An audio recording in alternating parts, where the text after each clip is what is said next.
ಇರುವಂಥ ಎಲ್ಲ ಗ್ರಾಹಕರಿಗೂ ಕೂಡ ನಮಸ್ಕಾರ ಹೇಳಲಿಕ್ಕೆ ಇಷ್ಟಪಡ್ತೀನಿ.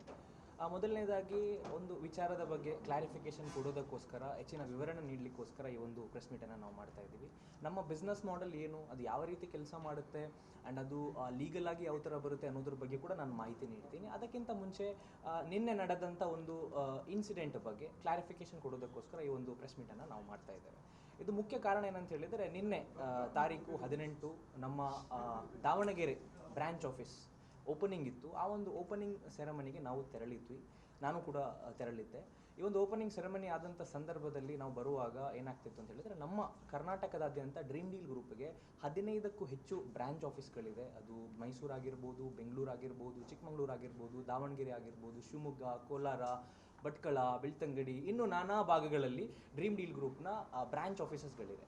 ಸೊ ಈ ಬ್ರ್ಯಾಂಚ್ ಆಫೀಸಸ್ಗಳಲ್ಲಿ ನಾವು ಯಾವ ರೀತಿ ಕಾರ್ಯಾಚರಣೆ ಮಾಡ್ತೇವೆ ಅನ್ನೋದ್ರ ಬಗ್ಗೆ ನಾನು ಮಾಹಿತಿ ನೀಡ್ತೀನಿ. ಈ ಒಂದು 15 ಬ್ರ್ಯಾಂಚ್ ಆಫೀಸ್ ಇರುವಂಥ ಈ ಒಂದು ಕಂಪನಿಯನ್ನು ಹ್ಯಾಂಡಲ್ ಮಾಡೋದಷ್ಟು ಸುಲಭ ಅಲ್ಲ. ಪ್ರತಿಯೊಂದಕ್ಕೂ ಒಂದೊಂದು ಡಿಪಾರ್ಟ್ಮೆಂಟ್ ಅಂತ ಇರುತ್ತೆ. ಅದರಲ್ಲಿ ಫಿನಾನ್ಸ್ ಡಿಪಾರ್ಟ್ಮೆಂಟ್ ಬೇರೆ ಇರುತ್ತೆ, ಅದಕ್ಕೆ ಆಪರೇಷನ್ಸ್ ಡಿಪಾರ್ಟ್ಮೆಂಟ್ ಬೇರೆ ಇರುತ್ತೆ, ಅದಕ್ಕೆ ಪ್ರಾಡಕ್ಟ್ ಸೋರ್ಸಿಂಗ್ ಡಿಪಾರ್ಟ್ಮೆಂಟ್ ಬೇರೆ ಇರುತ್ತೆ, ಡಿಜಿಟಲ್ ಮಾರ್ಕೆಟಿಂಗ್ ಟೀಮ್ ಬೇರೆ ಇರುತ್ತೆ, IT ಟೀಮ್ ಬೇರೆ ಇರುತ್ತೆ. ಇದೇ ರೀತಿ ಎಲ್ಲದಕ್ಕೂ ಒಂದೊಂದು ಸೆಪರೇಟ್ ಟೀಮನ್ನು ನಾವು ಸೆಟ್ ಮಾಡಿದ್ವಿ. ಸೊ ಇಲ್ಲಿ ನಮ್ಮ ಈ ಒಂದು ಸೆಟ್ ಮಾಡಿದಂಥ ಈ ಒಂದು ಟೀಮಲ್ಲಿ ಏನಾಗಿತ್ತು ಅಂತ ಹೇಳಿದರೆ, ನಿನ್ನೆ ನಾವು ಒಂದು ಡ್ರಾವನ್ನು ನೀಡಿದ್ವಿ, ಒಂದು ಗಿಫ್ಟನ್ನು ನಾವು ನೀಡ್ತೀವಿ. ಪ್ರತಿ ತಿಂಗಳು ಗಿಫ್ಟನ್ನು ನೀಡ್ತೀವಿ ನಮ್ಮ ಪ್ರಾಡಕ್ಟ್ ಪ್ರಮೋಷನ್ಗೋಸ್ಕರ. ಆ ಗಿಫ್ಟನ್ನು ನೀಡುವಂಥ ಸಂದರ್ಭದಲ್ಲಿ ಆ ಒಂದು ಗಿಫ್ಟನ್ನು ನೀಡುವಂಥ ಒಂದು ರೀತಿ ವಿಧಾನ ಏನಿದೆ, ಒಂದು ಡ್ರಾ ಮೂಲಕ ಜನರಿಗೆ ಪಾರದರ್ಶಕವಾಗಿ ನಮ್ಮ ಯೂಟ್ಯೂಬ್ ಚಾನಲಲ್ಲಿ ಲೈವ್ ನೀಡುವುದರ ಮುಖಾಂತರ ನಾವು ಅದನ್ನು ತೋರಿಸ್ತೀವಿ. ಸೊ ಆ ಒಂದು ತೋರಿಸುವಂಥ ಸಂದರ್ಭದಲ್ಲಿ ಏನಾಯಿತು ಅಂತ ಹೇಳಿದರೆ, ನಾವು ಒಂದು ತಂಡಕ್ಕೆ ಅದರ ಒಂದು ಜವಾಬ್ದಾರಿಯನ್ನು ವಹಿಸಿದ್ವಿ. ಆ ತಂಡದವರು ಏನು ಮಾಡಿದ್ರು ಅಂತ ಹೇಳಿದರೆ, ನಮ್ಮ ಗಮನಕ್ಕೆ ಬರದಿರುವ ಹಾಗೆ ಅವರು ಇಬ್ಬರು, ಅದರಲ್ಲಿ ಉಬೈದ್ ಮತ್ತು ಹರ್ಷಿತ್ ಎಂಬಂಥ ಇಬ್ಬರು ನಮ್ಮ ಕೆಲಸದವರು ಅವರೇನು ಮಾಡಿದ್ದಾರೆ ಅಂತ ಹೇಳಿದರೆ, ಅಲ್ಲಿ ಸ್ವಲ್ಪ ಏನು ಮಾಡಿದ್ದಾರೆ, ಚೀಟಿಂಗನ್ನು ಮಾಡಿದ್ದಾರೆ. ಅಲ್ಲಿ ಮೋಸವನ್ನು ಮಾಡುವಂಥ ಕೆಲಸ ಅವರಿಂದ ನಡೆದಿದೆ ಅನ್ನುವಂಥದ್ದು ನಮಗೆ ಲೇಟರ್ ಆನ್ ಬೆಳಕಿಗೆ ಬಂತು. ಯಾಕಂತ ಹೇಳಿದರೆ, ನಾವು ಲೈವ್ ನೋಡ್ತಿದ್ದಂಥ ಸಂದರ್ಭದಲ್ಲಿ ನಮಗೆ ಕೆಲವು ಗ್ರಾಹಕರು ಕರೆ ಮಾಡಿದ್ರು, ಈ ಥರ ಏನೋ ಅಲ್ಲಿ ಸೆಟ್ಟಿಂಗ್ ಮಾಡಿದ್ದಾರೆ ಅನ್ನುವಂಥ ವಿಚಾರ. ಅದನ್ನು ನೋಡಿದ ತಕ್ಷಣ ನಾವು ಬಂದ್ವಿ, ಎಂಕ್ವೈರಿ ಮಾಡಿದಾಗ ಅವ್ರು ಹೇಳಿದ್ರು, ಇಲ್ಲ ಸರ್ ನಾವೇನು ಮಾಡಲಿಲ್ಲ, ನಾವು ಜಸ್ಟ್ ಫೋನ್ ಬಂದಿತ್ತು, ಅದಕ್ಕೆ ನಾವು ನಮ್ಮ ಕಿಸೆಗೆ ಕೈ ಹಾಕಿರುವಂಥದ್ದು ಅಂತ ಅವ್ರು ಹೇಳಿದ್ರು. ಆದರೆ ನಾವು ಆ ತಕ್ಷಣವೇ ಅದು ಏನೋ ಮೋಸ ಮಾಡಿದ್ದಾರೆ ಇವರು ಅಂತ, ನಮ್ಮ ಕಂಪನಿಯ ಕಡೆಯಿಂದ ಯಾವುದೇ ರೀತಿ ಮೋಸ ಆಗಿಲ್ಲ, ಆದರೆ ನಮ್ಮ ಸಿಬ್ಬಂದಿಗಳು, ನಮ್ಮ ತಂಡದವರು ಯಾರಿದ್ದಾರೆ ಅವರ ಕಡೆಯಿಂದ ಏನೋ ಮೋಸ ಆಗಿದೆ ಅನ್ನುವಂಥ ಒಂದು ಅನುಮಾನ ಬಂದಿತ್ತು, ಗ್ರಾಹಕರ ಪ್ರಶ್ನೆ ಬಂದಿತ್ತು. ಹಾಗಾಗಿ ಇಮಿಡಿಯೇಟ್ಲಿ ಅರ್ಧ ಗಂಟೆ ಒಳಗಡೆ ಮರು ಡ್ರಾವನ್ನು ಕೂಡ ನಾವು ನಡೆಸಿದ್ದೇವೆ. ಇದರಲ್ಲಿ ಮಹೇಂದ್ರ ತಾರನ್ನ ಉಡುಗೊರೆಯಾಗೂ ಕೂಡ ನಾವು ನೀಡಿದ್ದೇವೆ. ಈ ಒಂದು ಸಂದರ್ಭದಲ್ಲಿ ಒಂದು ಡ್ರಾ ನಡೆಸಿ ಆದಂಥ ಸಂದರ್ಭದಲ್ಲಿ ಇವರ ಮೇಲೆ ನಮಗೆ ಸ್ವಲ್ಪ ಡೌಟ್ ಬಂತು. ಅದಾದಮೇಲೆ ನಾವು ಕಂಕನಾಡಿ ಪೊಲೀಸ್ ಸ್ಟೇಷನ್ಗೆ, ಪೊಲೀಸ್ ಠಾಣೆಗೆ ಇದರ ಬಗ್ಗೆ ನಾವು ಕಂಪ್ಲೇಂಟನ್ನು ಕೊಟ್ವಿ. ಅಲ್ಲಿ ಪ್ರಕರಣವನ್ನು ದಾಖಲಿಸಲಿಕ್ಕೆ ಹೋದ್ವಿ, ಈ ಥರ ಇವರು ಸಮಸ್ಯೆ ಮಾಡಿದ್ದಾರೆ ಅಂತ. ಅಲ್ಲಿ ಹೋಗಿ ಅವರು ಹೇಳಿಕೆಯನ್ನು ಕೇಳುವಂಥ ಸಂದರ್ಭದಲ್ಲಿ, ಪೊಲೀಸ್ ಅವರು ಕೇಳಿದಂಥ ಸಂದರ್ಭದಲ್ಲಿ ಇವರು ಅವರ ವಿಚಾರಗಳನ್ನು ಬಾಯಿಬಿಟ್ರು.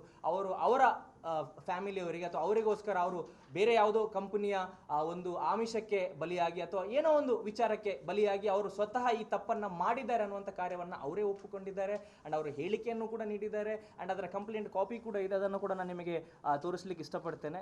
ನಾವು ನಿನ್ನೆ ರಾತ್ರಿ ಅಂದರೆ ಇವತ್ತು ಬೆಳಗಿನ ಜಾವ ಮಂಗಳೂರಿನ ನಮ್ಮ ಕಂಕನಾಡಿ ಪೊಲೀಸ್ ಸ್ಟೇಷನ್ಗೆ ನಾವು ಪ್ರಕರಣವನ್ನು ದೂರನ್ನು ನೀಡಿದ್ದೇವೆ. ಅವರು ಇದರ ತನಿಖೆಯನ್ನು, ಹೆಚ್ಚಿನ ತನಿಖೆಯನ್ನು ಕೂಡ ನಡೆಸ್ತಾ ಇದ್ದಾರೆ. ಇದರ ಬಗ್ಗೆ ಕೂಡ ಇದರಲ್ಲಿ ಪ್ರಾಪರಾಗಿ ಕ್ಲಿಯರ್ ಆಗಿ ಅವರು ಹೇಳಿಕೆ ಕೂಡ ಕೊಟ್ಟಿದ್ದಾರೆ. ಅವರ ಕೈಯಿಂದನೇ ತಪ್ಪಾಗಿದೆ, ಕಂಪನಿಯ ಯಾವುದೇ ಇದರಲ್ಲಿ ಕೈವಾಡ ಇಲ್ಲ, ಕಂಪನಿಯ ಒಂದು ಡಿಪಾರ್ಟ್ಮೆಂಟ್ ನಮಗೆ ಕೊಟ್ಟಿರುವಂಥ ಜವಾಬ್ದಾರಿಯನ್ನು ಅವರು ಮಿಸ್ಯೂಸ್ ಮಾಡಿಕೊಂಡಿದ್ದಾರೆ ಅನ್ನುವಂಥ ಒಂದು ಮಾತನ್ನು ಅವರು ಈಗಾಗಲೇ ಹೇಳಿಕೆ ಕೂಡ ಕೊಟ್ಟಿದ್ದಾರೆ. ಅದರ ಬರವಣಿಗೆಯಲ್ಲೂ ಕೂಡ ಅವರು ನೀಡಿದ್ದಾರೆ. ಹೆಚ್ಚಿನ ತನಿಖೆ ನಡೆಸುವುದಾಗಿ ಠಾಣಾಧಿಕಾರಿಗಳು ನಮಗೆ ತಿಳಿಸಿದ್ದಾರೆ. ಪ್ರಕರಣವನ್ನು ಕೂಡ ದಾಖಲಿಸಿದ್ದಾರೆ. ಸೊ ಅದೇ ಹೇಳಿಕೆ, ಆ ಲೆಟರ್ ಕೂಡ ಇದೆ, ನಮಗೆ ಕೊಟ್ಟಿರುವಂಥ ಹೇಳಿಕೆ. ಅದೇ ರೀತಿ ಅಧಿಕಾರಿಗಳಿಗೂ ಕೂಡ ಬೇರೆ ಹೇಳಿಕೆಯನ್ನು ಅವರು ನೀಡಿದ್ದಾರೆ. ಸೊ ಅದೇ ರೀತಿ ಈ ಒಂದು ವಿಚಾರ ತಿಳಿದಂಥ ಸಂದರ್ಭದಲ್ಲಿ ಇಮಿಡಿಯೇಟ್ಲಿ ಕಂಪನಿ ಅವರ ಮೇಲೆ ಆ್ಯಕ್ಷನ್ಸ್ ತೆಗೆದಿದೆ, ಅವರನ್ನು ಟರ್ಮಿನೇಟ್ ಮಾಡಿದೆ. ಇಬ್ಬರು ವ್ಯಕ್ತಿಗಳು, ಇದರಲ್ಲಿ ಹರ್ಷಿತ್ ಮತ್ತು ಉಬೈದ್ ಅನ್ನುವಂಥ ಇಬ್ಬರು ವ್ಯಕ್ತಿಗಳನ್ನು ಕೂಡ ಡ್ರೀಮ್ ಡೀಲ್ ಗ್ರೂಪ್ ಟರ್ಮಿನೇಟ್ ಮಾಡಿದೆ, ಅವರನ್ನು ಡಿಸ್ಮಿಸ್ ಮಾಡಿದೆ. ಯಾಕಂತ ಹೇಳಿದರೆ ಅವರು ಅನ್ಎಥಿಕಲ್ ಆಕ್ಟಿವಿಟಿ ಮಾಡಿದ್ದಾರೆ, ಕಂಪನಿಗೆ ಮೋಸವನ್ನು ಎಸಗಿದ್ದಾರೆ, ಕಂಪನಿಯ ಗಮನಕ್ಕೆ ಬರದೆ ಗ್ರಾಹಕರಿಗೆ ಮೋಸ ಮಾಡುವಂಥ ಕೆಲಸವನ್ನು ಅವರು ಮಾಡಿದ್ದಾರೆ. ಅವರ ಟರ್ಮಿನೇಷನ್ ಕೂಡ ನಾವು ಲೆಟರ್ನ್ನು ಕೂಡ ರೆಡಿ ಮಾಡಿದ್ದೇವೆ. ಸೊ ಇದನ್ನು ಕೂಡ ನಾವು ನಿಮ್ಮ ಮುಂದೆ ತೋರಿಸಲಿಕ್ಕೆ ಇಷ್ಟಪಡ್ತೇವೆ. ಸೊ ಇದಿಷ್ಟು ನಮ್ಮ ಏನು ಹೇಳ್ತೀವಿ ನಿನ್ನೆ ನಡೆದಂಥ ಘಟನೆ. ಇದರಲ್ಲಿ ಕಂಪನಿಗೆ ಯಾವುದೇ ರೀತಿಯ ಏನು ಹೇಳ್ತೀವಿ ಕೈವಾಡ ಇಲ್ಲ, ಕಂಪನಿಯ ಸೆಪರೇಟ್ ವಿಂಗ್ ಆಗಿರುತ್ತೆ. ಈಗ ಉದಾಹರಣೆ, ಒಂದು ಚಿಕ್ಕ ಉದಾಹರಣೆ ನಾವು ಹೇಳುವುದಾದರೆ, ಒಂದು ಬ್ಯಾಂಕಲ್ಲಿ ತುಂಬ ಜನ ಎಂಪ್ಲಾಯೀಸ್ಗಳಿರ್ತಾರೆ.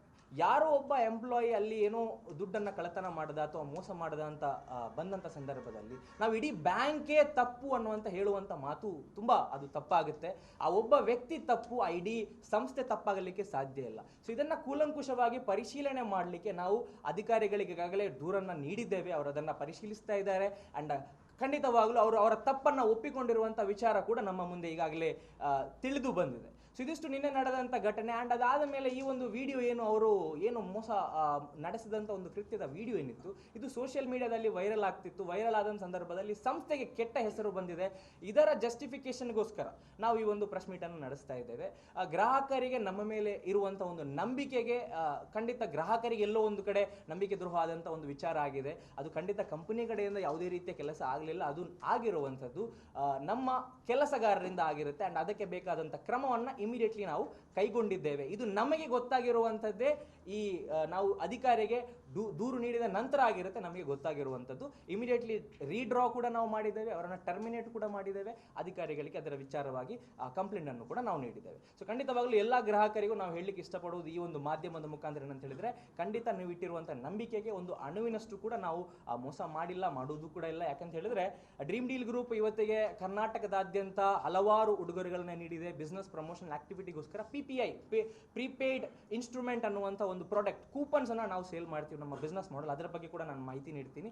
ಇದನ್ನು ಪ್ರಾಪರಿ ಲೀಗಲಿ ಇದಕ್ಕೆ GST ಆಗಿರ್ಬೋದು, ಇದಕ್ಕೆ ಟ್ಯಾಕ್ಸ್ ಆಗಿರ್ಬೋದು, ಇದರ ವಿಧಾನವನ್ನು ಮೇಂಟೈನ್ ಮಾಡಿಕೊಂಡೇ ನಾವು ಇದನ್ನು ನಡೆಸ್ತಾ ಇದ್ದೇವೆ. ಸೊ ಇದರ ಮುಖಾಂತರ ಈಗಾಗಲೇ 60-70ಕ್ಕೂ ಹೆಚ್ಚು ಜನರಿಗೆ ನಾವು ಉಡುಗೊರೆಗಳನ್ನು ನೀಡಿದ್ದೇವೆ. ಇದರ ಪಾರದರ್ಶಕ ವಿಡಿಯೋಗಳು ಕೂಡ ಅವೈಲೇಬಲ್ ಇದೆ. ಆ್ಯಂಡ್ ಖಂಡಿತವಾಗ್ಲೂ ಯಾವುದೇ ರೀತಿಯ ಮೋಸ ಇಲ್ಲಿವರೆಗೂ ನಡೆದಿಲ್ಲ, ಇನ್ನೂ ಕೂಡ ನಡೆಯಲ್ಲ ಅನ್ನುವಂಥ ಒಂದು ವಿಚಾರ ಈ ಒಂದು ಮಾಧ್ಯಮದ ಮುಖಾಂತರ ನಾನು ಹೇಳಲಿಕ್ಕೆ ಬಯಸ್ತೇನೆ.